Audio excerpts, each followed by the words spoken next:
রাসূল সাল্লাল্লাহু আলাইহি ওয়াসাল্লাম মসজিদে, ওনার সাহাবা মসজিদে, নামাজের সময় ছাড়া। কি তুমি এখানে কেন? সাহাবা বলে, ইয়া রাসূলুল্লাহ হুমুমুন লাজিমাতনি ওয়া দুয়ুন, হুজুর খুব পেরেশানিতে আছে, অনেক ঋণে আছে, এই জন্য মসজিদে বসে রয়েছে, মনটা খারাপ। আল্লাহ নবী কয়, আলা উআল্লিমুকা কালামান ইদা আনতা কুলতাহু আযহাবাল্লাহু আনকা হাম্মা ওয়া কাযা আনকা দাইনাক।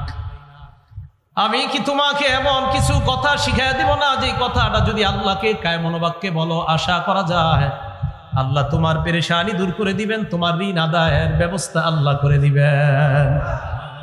ইয়া রাসূলুল্লাহ, এমন আমলই তো আমার দরকার, যে আমল করলে আমার ঋণ আদায় পরিশোধ সহজ হয়ে যায়, এমন আমল আপনার কাছে জানতে চাই। অনেকে ঋণ নিয়ে আবার ঋণ দিতে চায় না, ঠিক না? এটা আবার ঠিক না। বুখারীর বর্ণনা, ক্বালা রাসূলুল্লাহ সাল্লাল্লাহু আলাইহি ওয়াসাল্লাম, আল্লাহ নবী বলেন, মান আখাযা আমওয়ালান নাস ইউরিদু আদাআহা, কোন ব্যক্তি যদি অন্য কারো কাছ থেকে ঋণ নেয় এই নিয়তে, ইউরিদু আদাআহা, আমি তার থেকে ঋণ নিলাম, আদায় করে দিব, এটা আমার আশা, ওনার থেকে আমি ঋণ নিলাম, আমার নিয়ত আছে আমি দিয়ে দিব। নবীজি বলেন, আদাল্লাহু আনহু, এই যে আমি ওনার থেকে ঋণ নিলাম, আমার আশা যেই কোনো মূল্যে আমি তার ঋণ পরিশোধ করব। আল্লাহ নবী বলেন, আল্লাহ যেই কোনো মূল্যে তোমাকে ঋণ আদায়ের ব্যবস্থা করে দিবেন। এটা বিশ্বাস রাখেন। নবীজি বলছেন, কেউ যদি কারো কাছ থেকে এই নিয়তে ঋণ নেয় যে আল্লাহ আমি তার ঋণটা যেই কোনো ভাবে হোক দিব, রাসূল সাল্লাল্লাহু আলাইহি সাল্লাম বলেন, অবশ্যই আল্লাহ পাক রব্বুল আলামিন তাকে ঋণ পরিশোধের ব্যবস্থা করে দিবেন। এই বিশ্বাস রাখা। তো রাসূল আকরাম সাল্লাল্লাহু আলাইহি সাল্লাম কয়, আমি তোমাকে এমন বাক্য শিখিয়ে দেই, যেই বাক্যগুলা যখন তুমি বলবা, বলার পর আশা করা যায় আল্লাহ তোমার পেরেশানি দূর করে দিবেন, তোমার ঋণ আদায়ের ব্যবস্থা করে দিবেন। এবার আল্লাহ নবী বললেন, ইদা আসবাহতা ওয়া ইদা আমসাইতা, যখন তুমি সকাল করো সন্ধ্যা করো, এর মানে ফজরের নামাজের পর মাগরিবের নামাজের পর তুমি এই দোয়াটা পড়বা, আল্লাহুম্মা ইন্নী আউযু বিকা মিনাল হাম্মি ওয়াল হাযান, হে আল্লাহ আমি আপনার কাছে পানাহ চাই, মিনাল হাম্মি, হাম্মুন শব্দের অর্থ পেরেশানি, ওয়াল হাযান মানে দুশ্চিন্তা।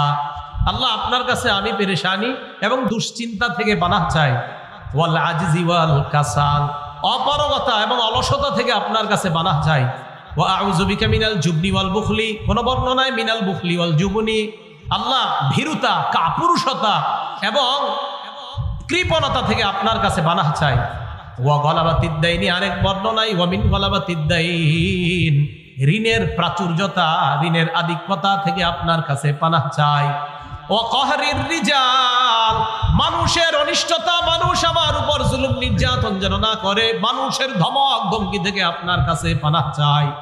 আল্লাহ নবীর সাহাবা আবু উমামা বলেন, নবী আমাকে আমল শিখিয়ে দেওয়ার পর ফাফআলতু, আমি কয়েকদিন আমল করা শুরু করলাম, আযহাবাল্লাহু আন্নী হাম্মি, কিছুদিনের মধ্যে আল্লাহ আমার পেরেশানি দূর করে দিলেন, ওয়া কাযা আন্নী দাইনি, আল্লাহ আমার পক্ষ থেকে আমার ঋণ আদায়ের সুন্দর ব্যবস্থা করে দিলেন। আমি এই দোয়াটা করতে লাগলাম, নবীজির শিখানো দোয়া আমি কিছুদিন করলাম, করার পর দেখলাম আল্লাহ পাক রব্বুল আলামিন আমার পেরেশানি দূর করে দিছে, আমার ঋণ আদায়ের ব্যবস্থা আল্লাহ করে দিয়েছেন। এই জন্য আল্লাহ পাক রব্বুল আলামিন কত সুন্দরভাবে আমাদেরকে শিখিয়ে দিলেন। প্রথমে যখন আমরা সালাতে দাঁড়াই, দাঁড়ানোর পর যখন আমরা এই সূরা পাঠ করা শুরু করি, আলহামদুলিল্লাহি রাব্বিল আলামিন। আবু হুরায়রা রাদিয়াল্লাহু তাআলা আনহুর বর্ণনা, রাসূল আকরাম সাল্লাল্লাহু আলাইহি ওয়াসাল্লাম বলেন, কোন বান্দা যখন পড়ে আলহামদুলিল্লাহি রাব্বিল আলামিন, সমস্ত প্রশংসা আল্লাহর, যিনি বিশ্ব জগতের রব, এটা পড়ার সাথে সাথে আল্লাহ পাক রব্বুল আলামিন জবাব দেয়, হামিদানি আব্দি, আমার বান্দা আমার প্রশংসা করেছে। এরপর যখন বান্দা পড়ে আর রহমানির রহিম, যিনি রহমান, যিনি রহিম, পরম করুণাময় অসীম দয়ালু যিনি, এই কথাটা বলার সাথে সাথে আল্লাহ জবাব দেয়, আসনা আলাইয়া আব্দি, আমার বান্দা আমার সানা পাঠ করছে। এরপর যখন বান্দা পড়ে মালিক ইয়াউমিদ্দিন, যিনি বিচার দিবসের মালিক, এটা বলার সাথে সাথে আল্লাহ বলেন, মাজ্জাদানি আব্দি, আমার বান্দা আমার বরত্ব বর্ণনা করেছে। এরপর বান্দা যখন পড়ে ইয়্যাকা না'বুদু ওয়া ইয়্যাকা নাস্তাঈন, আল্লাহ আমরা আপনার ইবাদত করি, আপনার কাছেই সাহায্য প্রার্থনা করি। ইবাদতের কথা আল্লাহ আগে শিখাইলেন, সাহায্য প্রার্থনার কথা আল্লাহ পরে শিখাইলেন কেন? ইয়্যাকা না'বুদু, আল্লাহ আমরা আপনারই ইবাদত করি, ওয়া ইয়্যাকা নাস্তাঈন, আমরা আপনার কাছেই সাহায্য প্রার্থনা করি। ইবাদতের পরে সাহায্য প্রার্থনা এই কারণে আল্লাহ শিখিয়েছেন। আজকে আপনারা যারা এশার নামাজ আদায় করলেন, এশার নামাজ একটা ইবাদত। এই ইবাদতে আপনি যখন পড়লেন ইয়্যাকা না'বুদু, আল্লাহ আমরা আপনারই ইবাদত করি, ওয়া ইয়্যাকা নাস্তাঈন মানে আপনার কাছে সাহায্য চাই আল্লাহ যেন পরবর্তী ইবাদতটা করতে পারি। নগদ ইবাদত করতেছি আপনার, সাথে সাথে সাহায্য প্রার্থনা করি পরবর্তী ইবাদত যেন করতে পারি। এটা একটা ব্যাখ্যা। এই আয়াতটা পড়ার সাথে সাথে আল্লাহ বলেন হাদা বাইনি ওয়া বাইনা আবদি ইয়্যাকা না'বুদু ওয়া ইয়্যাকা নাস্তাঈন। এই আয়াতটা আমার আর আমার বান্দার মাঝে একটা গভীর একটা সম্পর্ক, একটা সেতু বন্ধন তৈরি হয়ে যায়। তখন আল্লাহ পাক রব্বুল আলামিন তাফসিরে বাইজাবিতে ইমাম বাইজাবি রহমতুল্লাহি আলাইহি লিখেছেন, আল্লাহ কেমন যেন বলে, বান্দা তুমি আমার কাছে কি চাও? তখন বান্দা বলে ইহদিনাস সিরাতাল মুস্তাকিম, আল্লাহ আপনার কাছে এমন সাহায্য চাই আপনি আমাদেরকে সরল পথের রাস্তা দেখান। আর আল্লাহ বলেন ওয়ালি আব্দি মা সাআলা, আমার বান্দা আমার কাছে যা চায় আমি তাই দেওয়ার ওয়াদা করলাম।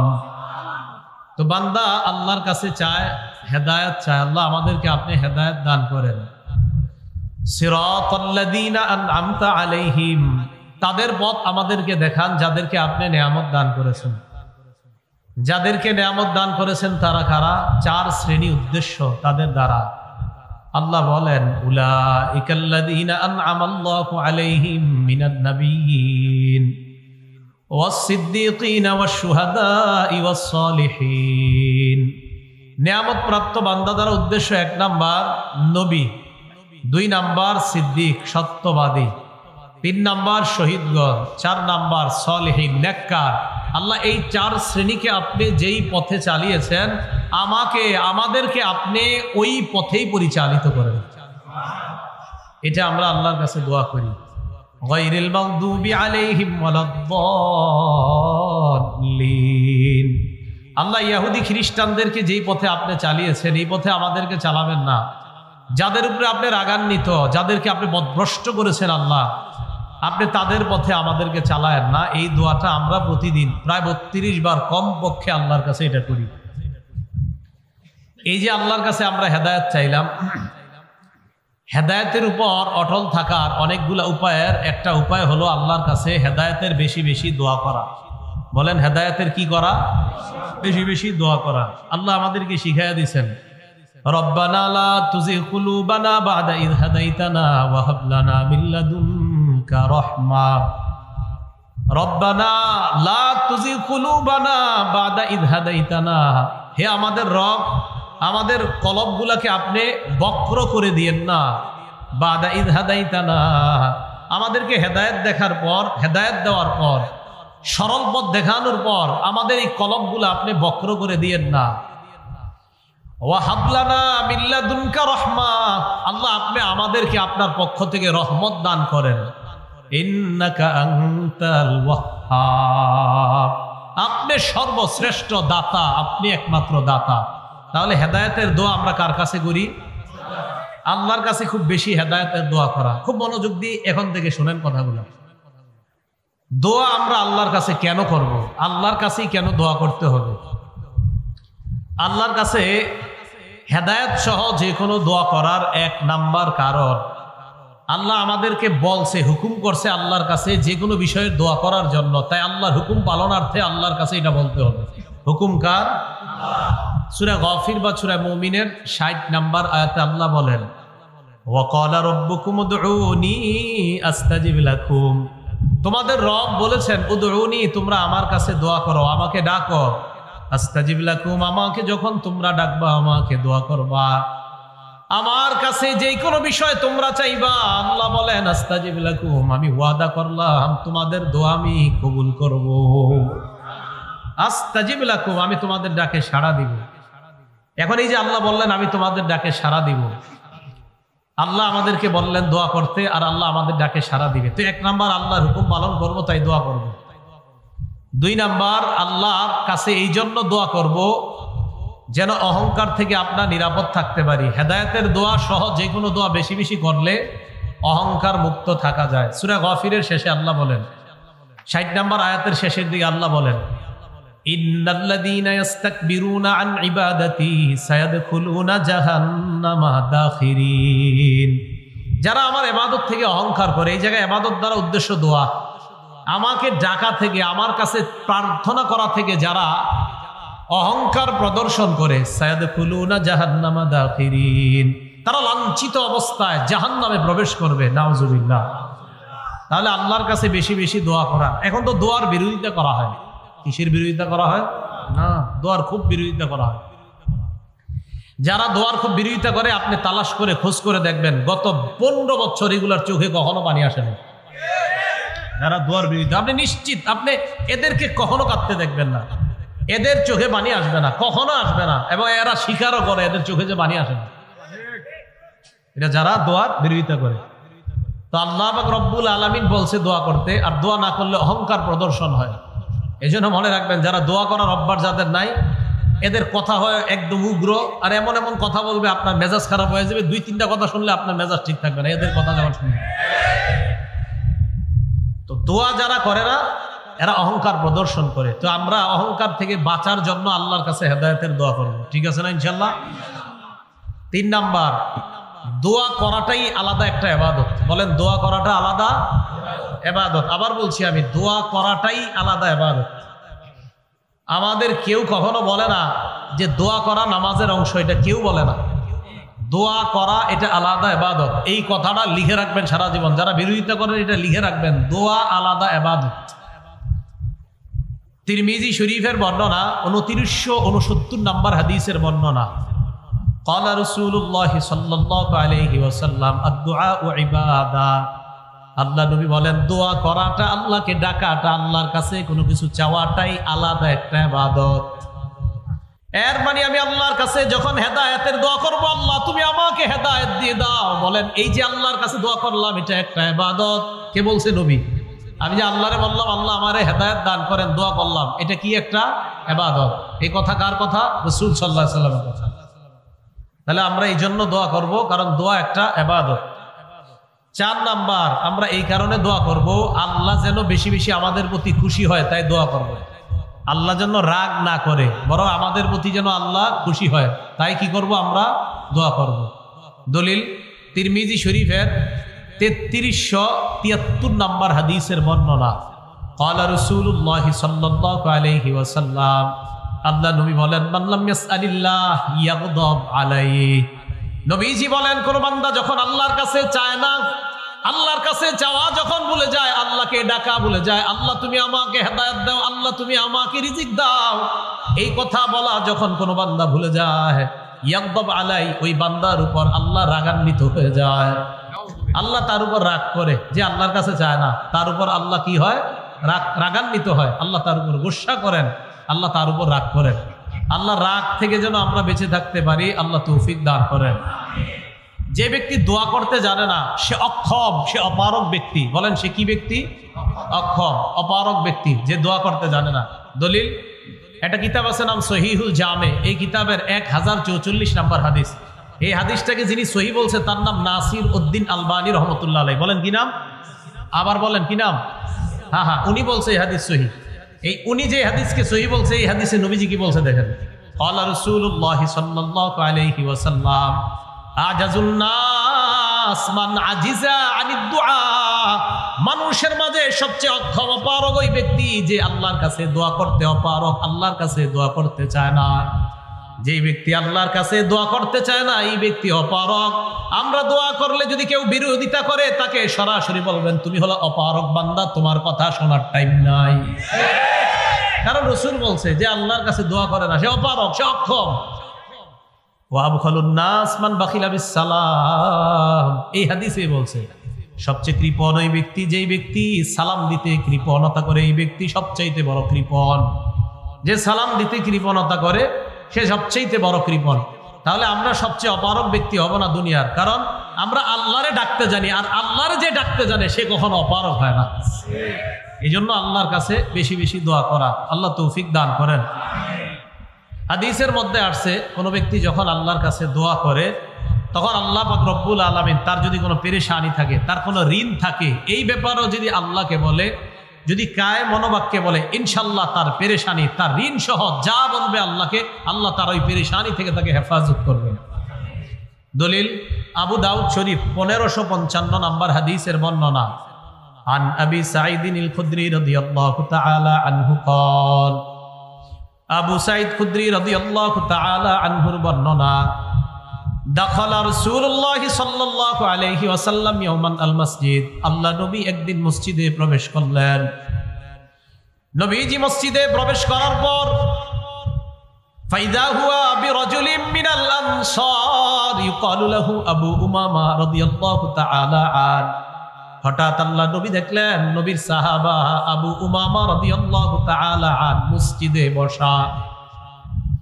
নবীজি আবু উমামাকে বললেন, ইয়া আবা উমামা, ও আবু উমামা, মালি আরাকা জালিসান ফিল মসজিদি ফি গায়রি ওয়াক্তিস সালাহ। আবু উমামা, নামাজের সময় ছাড়া এই সময় তুমি অটাইমে কেন মসজিদের মধ্যে বসা? এটা তো নামাজের সময় না, এখন মসজিদে কেন আসছো? এর মানে আমার নবীর সাহাবারা বিপদ আপদে পড়লে, পেরেশানিতে পড়লে মসজিদে দৌড়ায় যাইতেন। কোথায় যাইতেন? মসজিদে। তা আপনাদের মন চায় না যে হুজুর নবীজি আসলেন কেন? তার মানে আমার নবীর ওই অভ্যাসই ছিল, নবী তো মসজিদে যাইতেন। হ্যাঁ, নবী, আপনারা তো পাল্টা এটা বলা দরকার, হুজুর নবীজি অটাইমে মসজিদে আসছে কেন? কারণ নবী আর সাহাবাদের কাম কি? কাম তো এটাই, মসজিদে। আমাদেরকে অনেকে বলে মোল্লার দৌড় মসজিদ পর্যন্ত। আলহামদুলিল্লাহ, এটা কয় না যে সিনেমা হল পর্যন্ত, আমগো দৌড় মসজিদ পর্যন্তই। এনে রাগ করেন না, যখন কয় মোল্লার দৌড় মসজিদ পর্যন্ত রাগ হইবেন না, আলহামদুলিল্লাহ। সাথে সাথে বলবেন, আল্লাহ এই ভাইয়ের কথাটা আপনি কবুল করে আমারে কিয়ামতের ময়দানে আমারে মসজিদের মোল্লা বলছে, আপনি এই হিসাবে কবুল করে আমারে জান্নাত দিয়ে দিন। তখন এই দেখবেন আজকে থেকে আর কেউ কইব না, কইব যদি জান্নাত দিয়ে যায়। রাসূল সাল্লাল্লাহু আলাইহি ওয়াসাল্লাম মসজিদে, ওনার সাহাবা মসজিদে, নামাজের সময় ছাড়া। কি তুমি এখানে কেন? সাহাবা বলে, ইয়া রাসূলুল্লাহ, হুমুমুন লাজিমাতনি ওয়া দুয়ুন। হুজুর খুব পেরেশানিতে আছে, অনেক ঋণে আছে, এই জন্য মসজিদে বসে রয়েছে, মনটা খারাপ। আল্লাহ নবী কয়, আলা উআল্লিমুকা কালামান ইদা আনতা কুলতাহু আযহাবাল্লাহু আনকা হাম্মা ওয়া কাযা আনকা দাইনাক। আমি কি তোমাকে এমন কিছু কথা শিখাইয়া দিব না, যে কথাটা যদি আল্লাহকে কায় মনোবাক্যে বলো, আশা করা যায় আল্লাহ তোমার পেরেশানি দূর করে দিবেন, তোমার ঋণ আদায়ের ব্যবস্থা আল্লাহ করে দিবেন। ইয়া রাসূলুল্লাহ, এমন আমলই তো আমার দরকার, যে আমল করলে আমার ঋণ আদায় পরিশোধ সহজ হয়ে যায়, এমন আমল আপনার কাছে জানতে চাই। অনেকে ঋণ নিয়ে আবার ঋণ দিতে চায় না, ঠিক না? এটা আবার ঠিক না। বুখারীর বর্ণনা, ক্বালা রাসূলুল্লাহ সাল্লাল্লাহু আলাইহি ওয়াসাল্লাম, আল্লাহ নবী বলেন, মান আখাযা আমওয়ালান নাস ইউরিদু আদাআহা। কোন ব্যক্তি যদি অন্য কারো কাছ থেকে ঋণ নেয় এই নিয়তে, ইউরিদু আদাআহা, আমি তার থেকে ঋণ নিলাম, আদায় করে দিব, এটা আমার আশা, ওনার থেকে আমি ঋণ নিলাম, আমার নিয়ত আছে আমি দিয়ে দিব। নবীজি বলেন, আদাল্লাহু আনহু, এই যে আমি ওনার থেকে ঋণ নিলাম, আমার আশা যেই কোনো মূল্যে আমি তার ঋণ পরিশোধ করব। আল্লাহ নবী বলেন, আল্লাহ যেই কোনো মূল্যে তোমাকে ঋণ আদায়ের ব্যবস্থা করে দিবেন।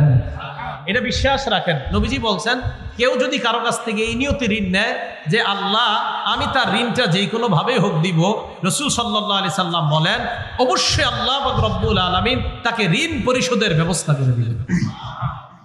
এই বিশ্বাস রাখা। তো রাসূল আকরাম সাল্লাল্লাহু আলাইহি সাল্লাম কয়, আমি তোমাকে এমন বাক্য শিখিয়ে দেই, যেই বাক্যগুলা যখন তুমি বলবা, বলার পর আশা করা যায় আল্লাহ তোমার পেরেশানি দূর করে দিবেন, তোমার ঋণ আদায়ের ব্যবস্থা করে দিবেন।